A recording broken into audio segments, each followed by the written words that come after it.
It's actually like a new feature that they have. I can't seem to find it. I was trying to add you, but I don't know exactly how it works. Yeah, but I think you can join.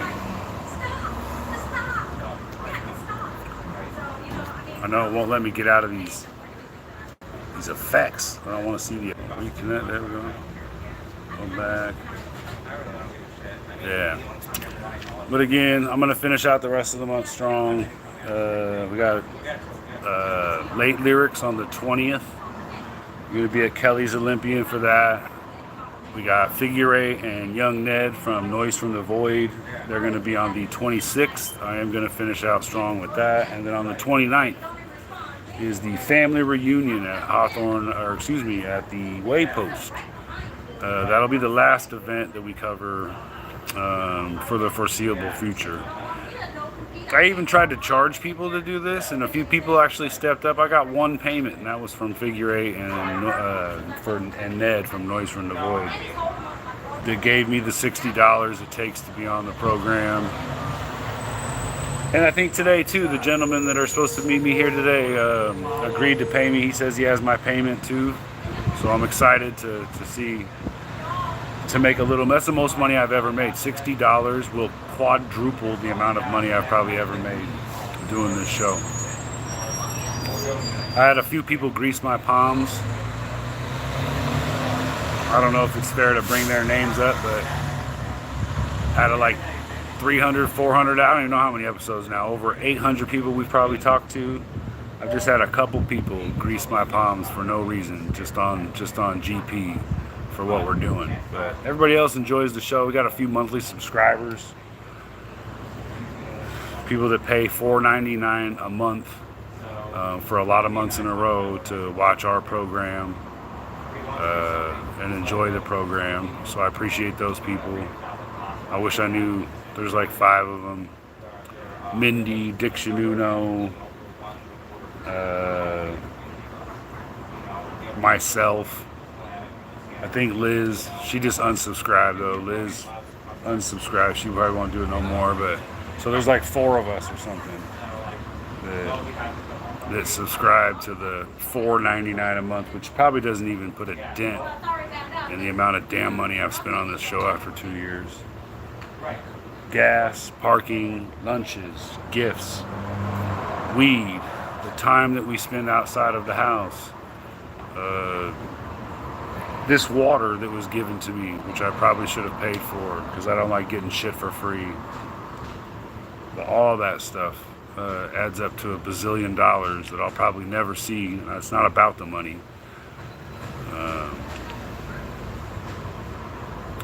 Yeah, the team's splitting up. Liz broke up with me. She's no longer part of the program. She got the benefit of being with me for about the last year and 6 months or something, year and a half. So she got to live some of the glory days. She got to get some of the clout. We went from meeting each other and having 0 mutual friends to, I think Liz and I have like 400 mutual friends now. So I'm sure she got a little something out of it. Birdie Lee, she stuck with me the entire time. She was there kind of from the beginning. She does the event coverage with me and some of the solo interviews. But I'm even requiring money for her time now. You want Birdie Lee to come do an episode? If this ever gets up and running again, it's going to cost an extra $25 to have her there. You know how many hours it takes to go to an event from, say, 7 to midnight? So that's 5 hours. Don't forget the hour of travel time. Don't forget the amount of preparation that we have to do. You ever wonder how I know all you guys' fucking songs and albums and what you've been doing and the last person that you taught? I do it because I pay attention and I'm trying hard to be good at what I do for journalism in our city. But that all takes time too. That's more time. And we haven't even gotten to the editing yet. When we get home, I go to sleep at midnight. I wake up at 8 o'clock in the morning, generally in a room all by myself for about 6 hours. I get the episodes out the same day. Half the time these events that you guys had invited me to, It's not even 24 hours later. It's like 18 hours later, and I have an entire recap with 25 interviews and featuring your music and the location and blah blah blah. And I can project how many subscribers that I'm going to get before I do an episode after 2 years around town pretty easily. And I think like Soul Luna he might have netted me about 50 subscribers, which is about 5 times as many as most people. So if you have a stretch and you've been on the show, it doesn't show in my analytics. A lot of people constantly want something, and I try to give everybody something. If you're listening or watching and I've done something for you without the camera, I think that shows more of my character than with the camera, because I've done a lot of stuff trying to help a lot of people, and it's gained me a little bit of notoriety, but what it's caused me is a bunch of insanity. I can't keep up with my personal life. My finances fall to hell trying to dedicate 20 days plus a month to this show and give it all my extra time. My son ran away from home. I think that has a lot to do with how much time I was spending doing other things besides paying attention to my family. And the same thing with my girlfriend. I think she left because it's the same thing. The show got to me, it caused me too much stress. And she was the only one I could take it out on, and I was short with her, and it ended up hurting me in the long run. But I'm really proud of what I created from nothing. I'm very proud of the work that I've done.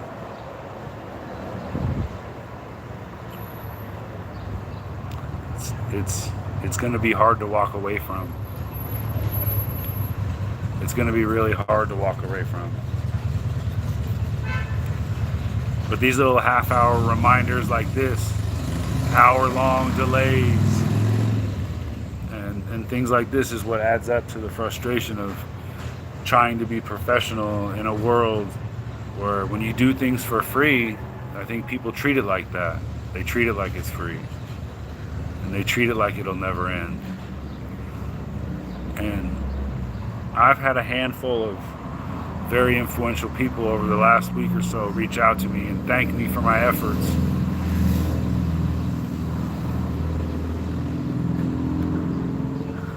It's kind of hard not to feel emotional about this.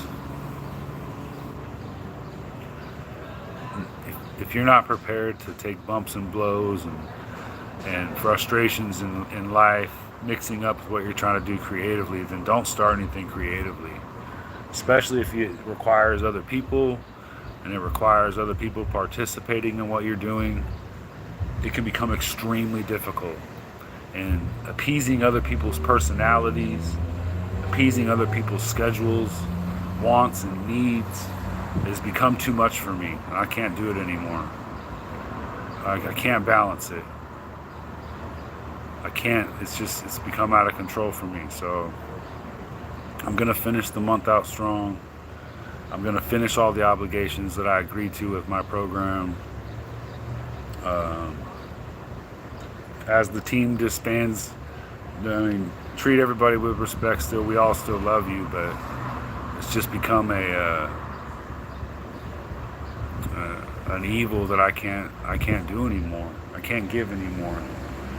I used to tell y'all just give until it hurts and then give some more, but it's not possible. You can give too much, and people will continuously take if you keep giving, and it's taking its toll on me. I know this isn't for everybody, and I know I'm not blaming anyone, and you're not all bad people, and I don't despise anyone. I don't want any ill will from anybody. But after 2 years, this platform I feel like should have been a lot bigger, and it just didn't get there. So I wanted to do it based on community and based on community support and all that, but it just never got there. I think Portland's a bit of an injured city when it comes to our creative community. A lot of us are very jealous of what other people do. A A lot of us are very scared to work with other people based on what other people may think.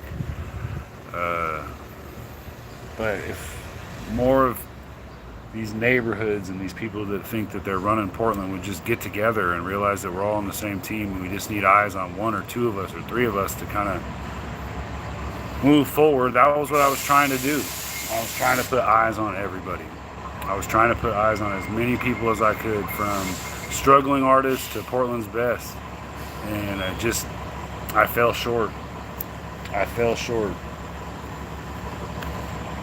I've had a lot of motivation and inspiration from so many of you around town that you don't even know. I'm very thankful for everybody that participated in this stupid game that I started here in town called Cross the Street, but it's definitely got to a point of the feeling of that A, I can't do it all by myself, and B, I'm tired. I'm tired. I'm absolutely exhausted from this. Day in and day out, and just the hand claps and daps are great, but I really wanted more. I have the little funding on the show that I tried to increase the money that you donate to the show. I was trying to spend that money, right back in the local community. I was trying to keep the money in our circle as long as I can, and just no one really caught on to the idea. I may have not been explained well, but for anybody that watches the show regularly, you see that we give gifts, and they're either t-shirts that I paid for, or it's a hat that I bought from someone locally and gave to someone, or it's something I paid for from someone with the show's money in order to keep that money in our circle as long as possible. And the giving never caught on. It just didn't. It couldn't keep up with the expense. And I always just thought it would. I thought, oh, people are going to love this. They're going to see that we're spending the money and giving it back to these people and giving it to them and giving gifts like that. But it just never caught on like that. And it just kept coming out of our pockets. It just came out of our pockets. It's not about the money. It's about the amount of time is what it is. I neglected my own life too long to continue to do this. I fucked up relationships. I fucked up my family. The only thing I got good at was talking to strangers and editing video, which is cool if that's what you want for someone in your life, but I don't want to do that all the time. I want to have fun, and I want to have time to go out and relax. I asked everybody last night, what's going on? Where's something to do? I'm not bringing my camera, and I was sent a bunch of show flyers, which I understand that makes sense. That you want me there, and I probably want to be there too, but this is the environment that's eating me alive. Spending too much time, 4, 5, 6 hours a night, hanging out, chasing the heartbeat of the city over and over again, and it's the same. Everywhere is the same. It feels the same. Alone in a room full of people. I do the work, I go home, I do the work, and then what do you know, it's time to do something else. And I gotta repeat that process over and over again. Over and over again. So this was another reminder today. Sitting here, having someone be late. Again, I understand responsibilities, I understand traffic, I understand all that stuff, but I do whatever I can do to be here on time, and I'm always on time, and I'm always prompt, and I'm always ready. And it's just numerous things. Booking, you know how hard booking is? It only requires 3 things. I need a time, a place, and a date. And you'd be surprised how many people get through 1 or 2 of those and then respond 4, 5, 6, 7, 10 hours later, 2 days later for the next one. And then by that time I've already booked the date with someone else, and I'm waiting on their time, and it gets to be a mess, and it gets to be where I don't even want to look at the messages. When you look at the messages, then I leave people on red, and then they hate me, and then I can't win. I just can't win. In the meantime, my family hates me. In the meantime, I'm not taking care of myself. And in the meantime, I'll let my finances go to hell. But everybody got a show, so I feel good about that. I feel good that I was able to provide it for as long as I was able to. How many times has anybody ever heard me rant for 20 minutes? But here you go. Here's a 20-minute rant of a man that's done all he can do. I'm baking in 100-degree weather right now. I should have just showed up at 4 when the meeting time was, like a regular person. But instead I wanted to be early and prompt. And I don't, why does that feel like it's biting me? But shit like this bites me all the time. If it's not a scheduled thing, then it's a transportation issue, or I can't make it, or whatever it may be. But all the episodes all basically just run together at this point too. Nothing's memorable to me anymore because everything seems the same. I also think everybody's used to it. I think you guys are used to the idea of just knowing that it's there. People in Portland was really some of my lowest viewers around the world for a show that's based about Portland, about y'all. It's the lowest amount of views I get is from people from Portland and Oregon almost. You know, I don't get a lot of support here in town with the views. I know y'all see me in hand claps and daps and all that, but shares and donations, you know, views going up or you know, not to be a dick, but like, I can't write the Oregonian and tell them about what I'm doing. That seems fucked up. I can't write Willamette Week and tell them what I'm doing because that's not how this works. But I feel like someone should have done that by now. 5 times as much content as any Portland podcast out there. You can go look. Find another one.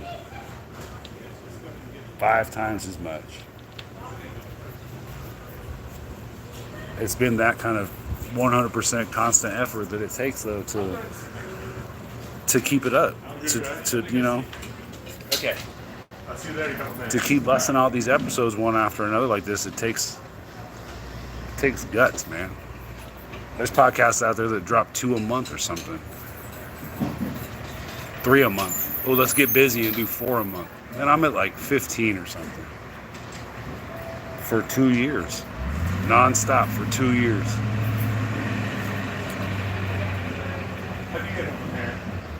So now I'm sitting out baking in the sun, waiting for someone. Just gonna take it on the chin like I usually do, but that's what's causing this to end, is just the numerous things that you run into trying to run a show like this that a lot of people just don't understand. If you've ever canceled on me, I know who you are, but I think I canceled twice, you know, people in like 2 years. Twice. It's some pretty serious shit both times too, so. Are you still in the People's Yoga? How about how many times I come to the events Yeah, I usually go and have like Mondays. not even been invited, but we just show up and do it anyway. You know? How many of those have we done? How many of those we just pop up and give you a 30-minute episode interviewing everybody there just off the strength of I love my city. So I'm tired of bitching, but I really appreciate everybody's support that got us this far. I really appreciate everybody's efforts, anybody that ever donated any time, any of their talents to the program, anybody that ever, like the media training too. I forgot to talk about that. You should go back and watch some of your guys' first interviews and see how uncomfortable you look and how much it looked like you'd never done this before. And then you go look at the 10th one that you've done, and oh my God, you guys seem like true media professionals. You seem like you know what you're doing now. And I learned with you guys, right alongside y'all. So a little bit of media training for the city too. A little bit of, media training.